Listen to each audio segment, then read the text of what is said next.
search on the answer, which is sort of similar to normal binary search, where you have a sorted array and you want to find a specific element in O log n time. But we can actually sort of utilize this method in a lot of different ways to find an answer in log n time for a variety of different problems.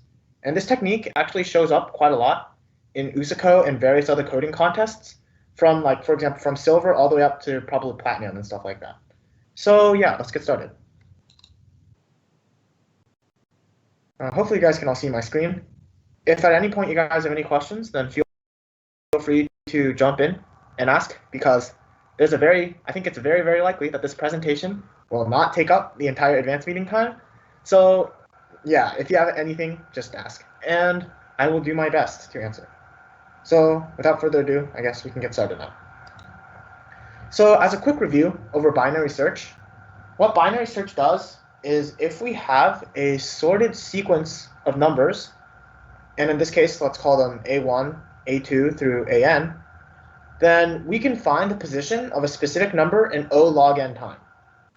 And the reason we can actually do this is because the array is sorted. So that means that, for example, if we query the middle number and we find that the number we want to find is lower than it, then we know that the position of the number we want to find must be in the lower half. Similarly, if the number we want to find is higher than the queried number, then we know that the number we want to find must have a position in the upper half. And this effectively cuts the array in half every time we make a specific query, which is why in total this takes log 2n time, which is significantly faster than O(n), especially when n grows large. So how do we use this beyond direct searching?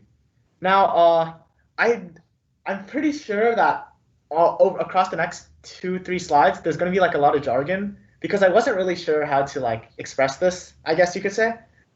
But if you don't understand, then again, feel free to ask any questions. And I provided hopefully some helpful examples across the next few slides that will hopefully explain things just a bit better if you do not understand some of the jargon that's written on these slides. But anyways, let's just see how this goes. Hopefully it's not a complete disaster. So the way we can use this beyond complete searching, direct searching, is when we want to find the optimal value of x, and in general this would be like a minimum or a maximum across some range for x. And we can do this specifically when we're given that f of x is always increasing or decreasing, because then we sort of satisfy this property where if we query a number and, for example, the number we want to find is bigger, then we can go upper half, and similarly, if it's smaller, we can go lower half. So as an example, if we want to find the minimum x in the given equation here, which is a quadratic, which is x minus 2 times x minus 2 minus 4, and we want to find the smallest value of x, that it is positive in the interval 2 to 6, then because we know f of x is increasing over the interval 2, 6, and you can show this in a lot of different ways. You can just plot it on a graph, or I guess if you really wanted, you could use calculus. Then because it is increasing, then given some b and f of b, and b and f of b are sort of like our query, then we can tell whether or not the value we're trying to find is greater than or smaller than b based on if f of b is greater than or equal to 0 or f of b is less than 0. So as an example, let's say that, so obviously we know that the value of x that we want to find is x equals 4. Because when we plug in x equals 4, it's equal to 2 times 2 minus 4 equals 0. So this is the smallest value of x such that f of x is positive in the given interval. So let's say, for example, that we queried 5. So plugging in f of 5 into f of x, we know that f of 5 is equal to 3 times 3 minus 4, which is 5. And since we want to find the value of x such that f of x is 0, then we know that the value of x we're trying to find has to be below position 5, because f of 5 is greater than 0. And this might seem like counterintuitive sometimes, but this actually is really helpful. And a more formal definition is written on the next slide. But before we go there, does anyone have any questions so far?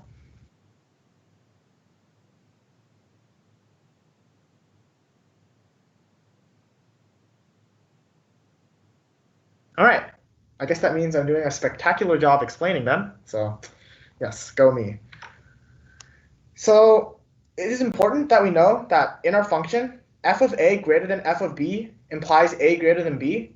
And likewise, f of a is less than f of b implies b less than a, which is, I guess, technically the same thing.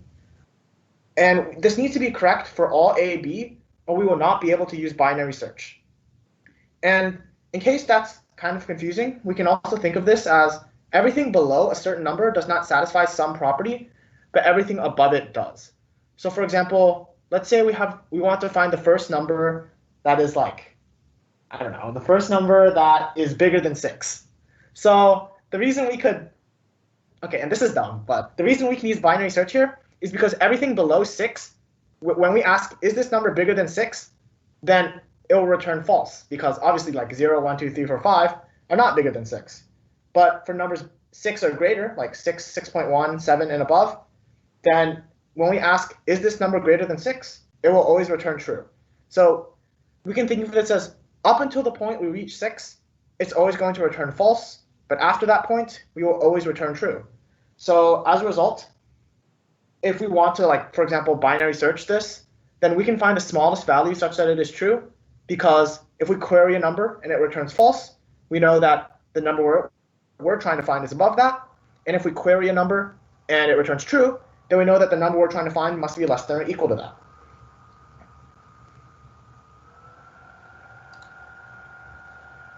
And last slide with all this random stuff before we hop into a few examples. But just to make sure that everyone is clear about how this works, we're going to show why normal binary search actually has like these nice properties. So given a sorted array is equal to 1, 2, 4, 6, blah, blah, blah, blah, blah. Find the smallest index I such that array I is greater than or equal to 4. So the reason binary search works here is because if we think of like taking the array of some index as f of I, so for example, since array of index 0 is 1, array of index 1 is 2, then we can think of f of 0 as, we can think of this sort of like a function, where if we plug in 0, it gives us 1. If we plug in 1, it gives us 2. And we can see that this is a monotonically increasing sequence. And for all a, we know that array a greater than or equal to 4 implies a is greater than or equal to the thing we're trying to find. And array a is less than 4 implies array is less than the thing we're trying to find. So because of this, we can actually use binary search here to find the position of 4. On the other hand, if the array was, for example, 2, 4, 1, and then some increasing sequence, then the reason we cannot use binary search here is because the array is not in order. So we do not satisfy the property such that f of a greater than f of b implies a greater than b for all a, b. Because if we look at, for example, array 2, oh wait. Okay, whoops, this is meant to be array 0. Okay, whatever, we'll fix that later. But if we look at, for instance, if we, oh wait, no, sorry, it was meant to be array 1, not array 2, that's not bad. But if we look at the first position, if we look at position 1, then we know that array 1 is 4. Oh, wait, am I trolling? Hang on. Okay, wait, I think I butchered this example. Okay, never mind, just don't look at the example. But like, for example, okay, I'll just give a better example. Let's look at position 2. So in position 2, we have a 1, right? And since 1 is less than 4, this implies that the number we're binary searching for must be bigger than it. So it tells us that the position is either in position 3, 4, 5, 6, 7, or 8. But we can clearly see that this is not true because 4 is actually in position 1. And the reason binary search gives us an incorrect result here is because we do not satisfy this property. So yeah. When I post this PowerPoint, I will fix the whatever happened in this example. So yeah, don't worry about that. And we're going to be moving on to some examples next. So does anyone have any questions before we start that?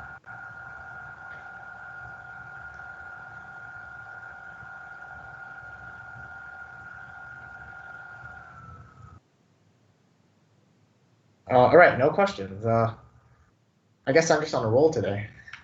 So let's go. So some key signals that show that binary search is applicable. So one signal is that the problem wants us to find the maximum or a minimum of some number x. Something else that can tip us off is that larger values of x always satisfy the condition better than smaller values of x. And we'll see this in a second. And something else is that values of x don't satisfy the condition up to some bound, but after that, they will always satisfy the condition. And we'll also see an example of this. I'll stay on this slide for a couple more seconds in case anyone still needs to read this.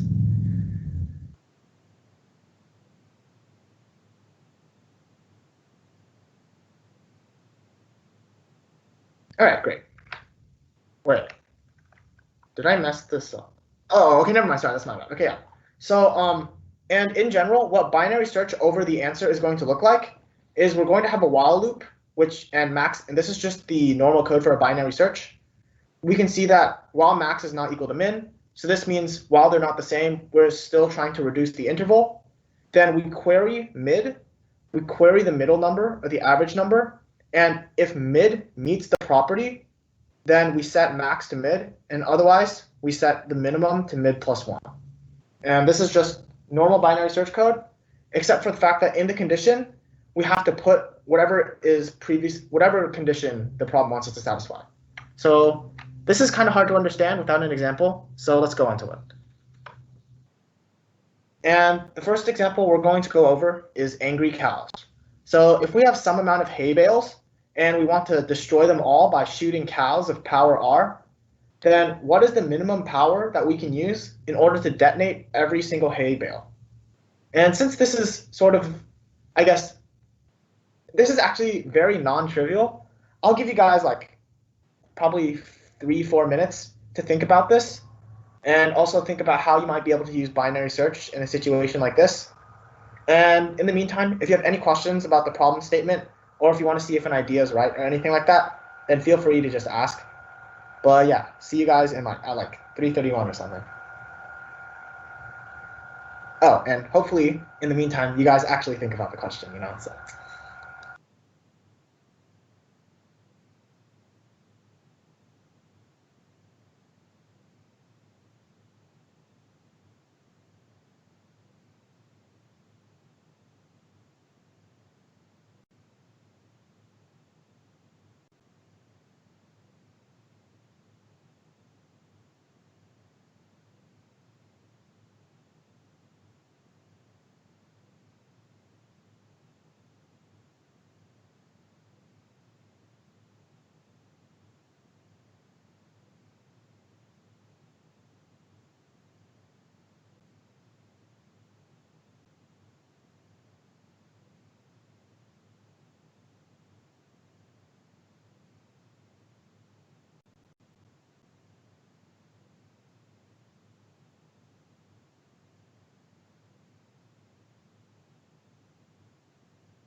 All right, so it's 3:31, so hopefully that's enough time for you guys to think about the problem.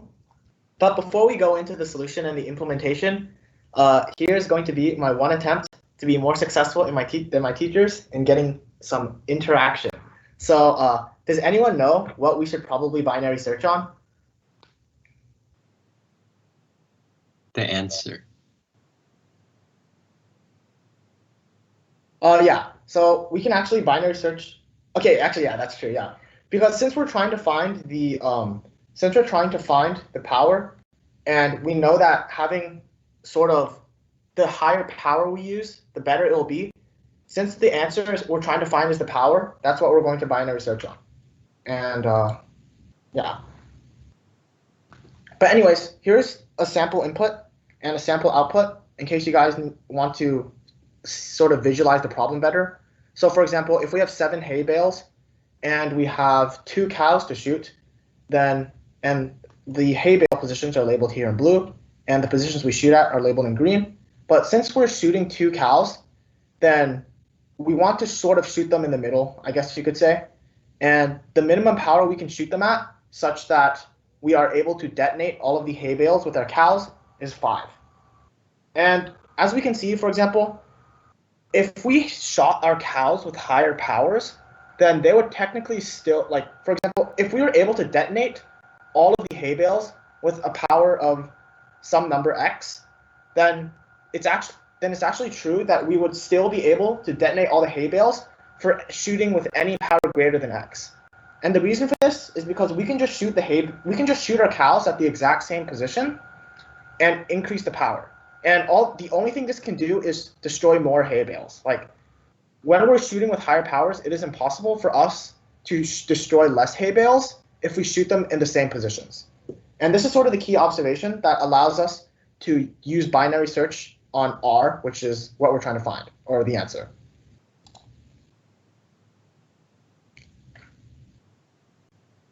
And in case anyone still wants to sort of read why we are binary searching over the answer in this case, I will give you guys a bit more time.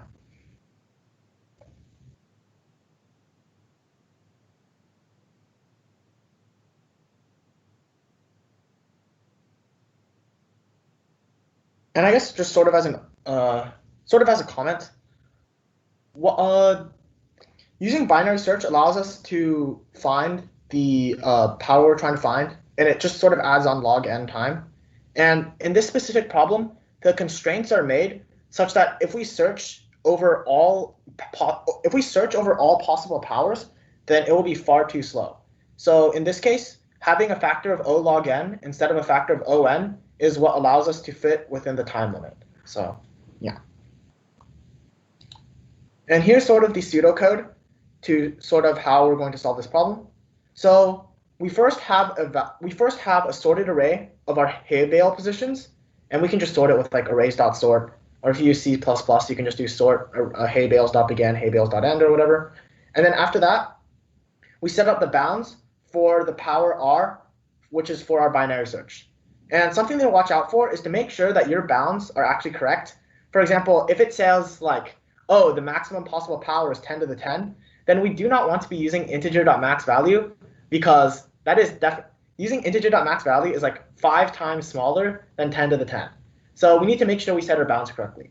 But luckily, in this problem, it gives us that the power is less than the maximum value of the integer function, so we can just use that as max. And here we have our classic binary search code. While min is not equal to max, we query the middle value, and in this case, mid will represent the power of R that we check if it can detonate all the hay bales. And then we're going to have some work here to check if a specific value of mid is able to detonate all the hay bales. But if it can, then we set max to mid, because we know that the minimum value that detonates all hay bales must be less than or equal to our current value. Otherwise, our value will be greater than mid. And once again, the whole reason we're allowed to do this is because we know that there does exist a minimum, such that after that minimum, we will always be able to detonate all the hay bales. Like if we can detonate everything with power 3, this means we can also detonate it with power 4, 5, 6, and so on. But if 3 is the minimum, then anything below that will be undetonatable, which is why we can use binary search here. And in case you are curious, For checking if R equals mid is sufficient to destroy all the hay bales, this is actually also non-trivial, but you can use a greedy algorithm to make this a bit faster by always detonating the hay bale as far left, sorry, by always shooting your cow as far left as possible, such that it detonates a hay bale. And if you want, you can figure this out in your own time. This is Angry Cows, which is, I believe, the February 2016 silver contest. So if you want to sort of try out the implementation yourself and see if you can get it, then yeah, go ahead. But since we're not covering greedy algorithms at the moment, and we're covering binary search, we will only be sort of reviewing the binary search portion of the code. And I actually think that getting the binary search is the main part of the problem, and the greedy algorithm should not be too hard to see after we find that the problem revolves around a binary search. So yeah, that was this problem. Does anyone have any questions? Like, I know that this problem was definitely not the easiest problem to start out with, but hopefully it still made sense to all of you guys.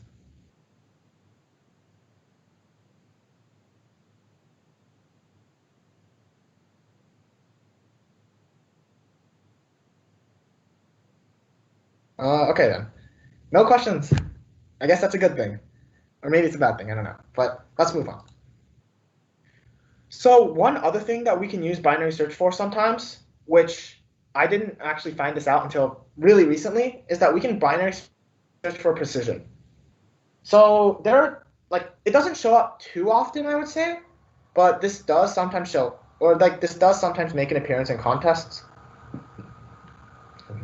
But if the problem is asking us to output a decimal to some level of precision, for example, they want us to, round your answer to the nearest thousandth, or round your answer to the nearest tenth, then because we're or like not round, I guess, but most of the time taking floors and stuff like that, where they want us to take the floor of the nearest thousandth or whatever, or whatever, then if they ask us that, then since we know that rounding it to a certain value only occurs in a certain region, for example, if we wanted to round a number to the nearest tenth, then the only time we round to 26, for example, the only time we're going to round to 26.5 is if the number is between 25.5 and 26.499999.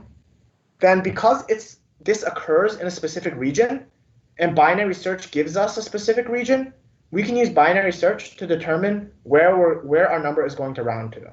So this is something else that's really effective, because we don't actually have to find the exact value that it occurs at. We can actually use binary search to get a specific region that it's located in, and then say, yeah, we know the answer is in here, so it must round to this specific value.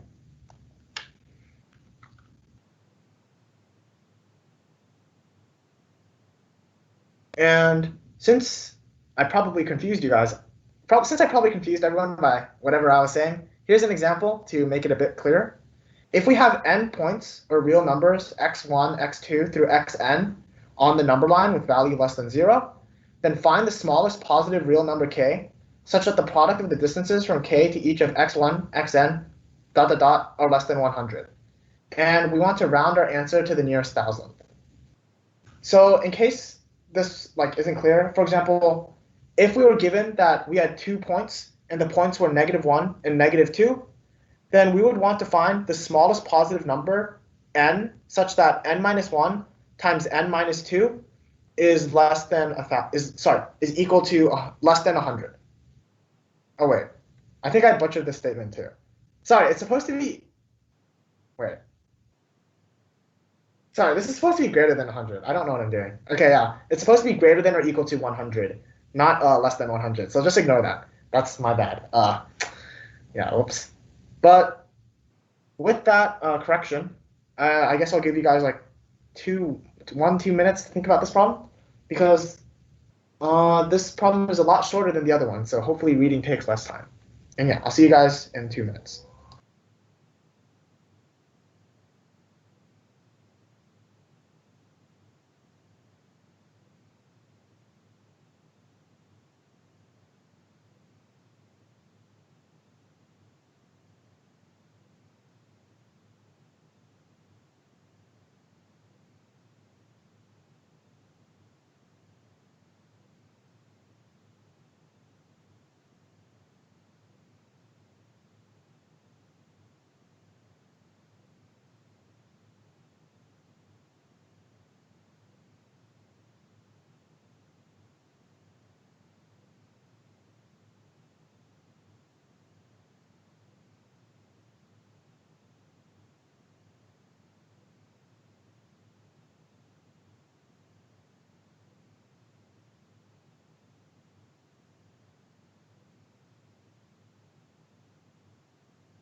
And all right, that was, I think, 2 minutes, hopefully.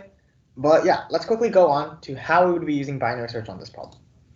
So what tips us off to use binary search on this question is that the product of the distances from our point to each of the other k points will always be increasing. So as a result, we can sort of think this is one of the properties that we previously mentioned was important about when to recognize to use binary search, because it allows us to know that, for example, if we query a number and it's larger than the answer we want to find, then we know to go lower. And if we query a number and it gives us a result that's lower than the result we want to find, then we know to go higher. And the second thing that tips us off is that we want to find the minimum such value that suffices, which is also something that tells us to use binary search. And I'll leave this up for just a bit longer in case anyone needs to still look at it.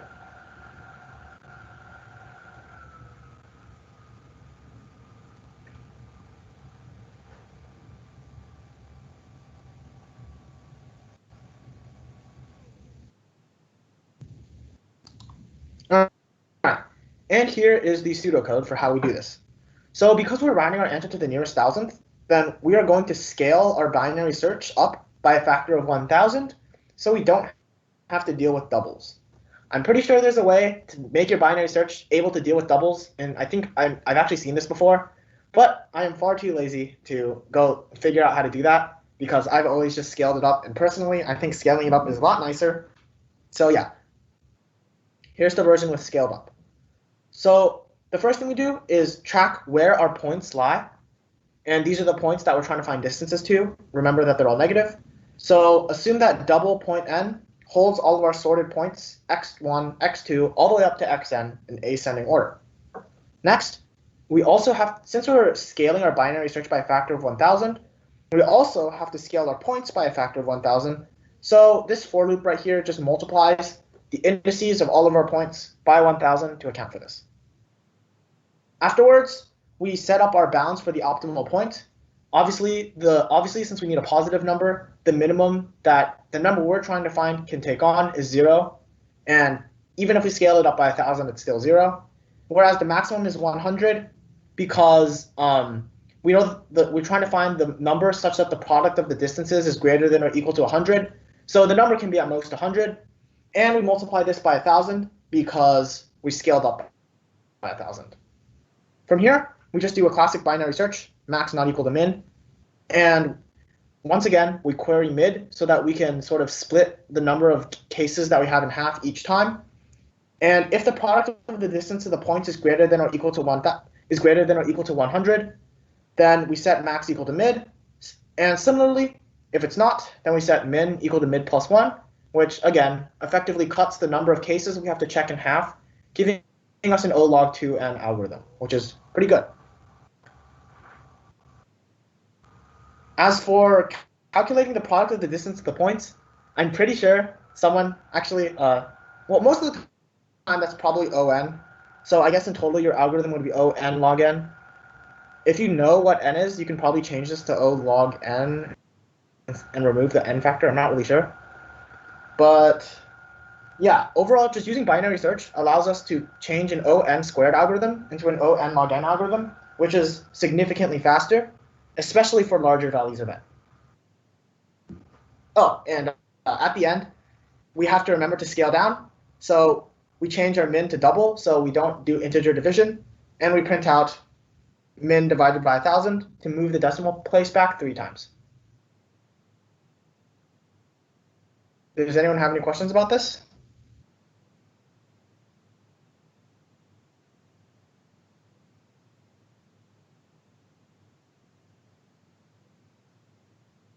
All right, well, no questions for the entire day. I must be the best teacher ever. Anyways, some common things to watch out for while doing binary search on the answer, and this is also something to watch out for if you implement normal binary search, but we need to make sure that our binary search does not get stuck on cases like min plus 1 is equal to max. And I myself have done this like a bajillion times when doing coding problems, where I forget to account for the case where min plus 1 is equal to max. And the reason this is bad is because the mid will remain the same, for example, the average of min plus 1 and max will still be min, but the update actually doesn't do anything because min and max are super close together. So as a result, we have to sort of create a special case saying like, oh, if min plus 1 is equal to max, then we need to execute some special thing that allows us to exit the loop, blah, blah, blah. There are other ways, but in my opinion, just creating if statements is the simplest one. So, yeah. Each problem actually has like specific cases where they get stuck. I think there's some problems where like you also need to account for min plus 2 is equal to max. So just make sure that your binary search isn't getting stuck on annoying cases like this, or you will be getting like some annoying wrong answers. Something else to watch out for is that you cannot use binary search if the increasing decreasing property is not satisfied. So yeah, if you try to use binary search on a problem where, for example, numbers 1 through 5 don't satisfy, but then numbers 5 through 100 do satisfy, but then numbers 100 through infinity don't satisfy, then your binary search is going to give you really dumb results, or basically illogical results, and you're going to spend the entire time wondering what part of your code is wrong, because it's kind of difficult to see that your binary search doesn't work, I guess. So just remember that if the increasing decreasing thing, like the f of a greater than equal to f of b implies a greater than equal to b, is not satisfied, we cannot use binary search, and we'll have to find another approach. And the last thing to watch out for is to ensure our min max are properly set up with the correct bounds. And this just is really annoying sometimes. Like, for example, sometimes they say, oh, it has to be great. Your minimum has to be greater than or equal to 1. So you have to make sure you change it from 0 to 1. Sometimes the max is bigger than the integer range. And I think integer is about 2 billion. So if they tell you that the maximum possible answer is like greater than 10 to the 9, then you'll most of the time want to use most of the time you'll want to use long in order to avoid integer overflow. And something else is if they say, oh, we want to find the minimum. Something else is if they ask, oh, we want to find the maximum possible power such that blah, blah, blah, but we also want the power to be less than this certain integer, then you need to make sure that you're setting your maximum of the binary search to the thing they're asking for, because we cannot have a power that is bigger than like whatever they give. So that's just some common things, just some common pitfalls. Hey, Rich. Oh, yeah? On the previous slide, I see why you scale factored up, but like why specifically by 1,000? Okay. Oh, wow. Okay, so I actually got asked a question today, so I guess this makes me feel a lot happier. But anyways, so the reason we choose to multiply by 1,000 is because we're rounding our answer to the nearest thousandth. So this gets rid of the decimal that we have to like sort of be precise to, because when we're rounding to the nearest thousandth, there are 3 decimal places we have to take care of. So after multiplying everything by 1,000, this means that in our binary search, we only have to like be precise up to a certain integer, and we don't have to be dealing with annoying decimal precision. And after that, we can just divide our answer by 1,000 at the end, because in the binary search we have an integer, and then afterwards we have to sort of scale it back down. Does that make sense? I just missed the rounding to 1,000th part. That makes sense. Yeah. Okay. Wait, also like you can still do binary search with like not scaling everything up. Like you basically just have to you just do the same operations that you normally do, but with the like real number values. Oh yeah. Thanks for pointing that out, Victor. Oh yeah, that's also right. Yeah, you can also just change, like, for example, you can change your int min, int max to doubles. And instead of having like max not equal to min, you can do like while max minus min is greater than or equal to 0.001. And that should still work. Yeah. Does anyone have any other great questions that I can answer?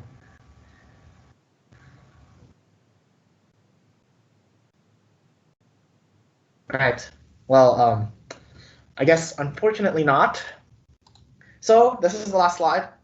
In case you guys want to sort of practice using binary search over the answer, I've attached a couple USACO problems that use this idea. And be warned, most of these are actually pretty difficult. For example, even knowing that binary search is the main part of the problem, it can still be difficult, I guess, to sort of see how it applies. And it can also, some of the other stuff you have to do besides the binary search might also be difficult. For example, in the binary search pseudocode, we realize that we have, like here, we have a condition, if r is equal to mid is sufficient to destroy all hay bales. In some of these problems, getting the if condition can be pretty tricky. Actually, I think that's true for all of them. But, you know, no guts, no glory. So if you guys want to try some especially challenging problems, then here are a few examples for you guys, and it will be attached in the advanced folder. And that's all I have for you guys today. So unless Victor has something else to add, then thanks to everyone for attending. If you have any questions, then feel free to ask me now or at the very end. And yeah, you guys can go now. Thanks for coming.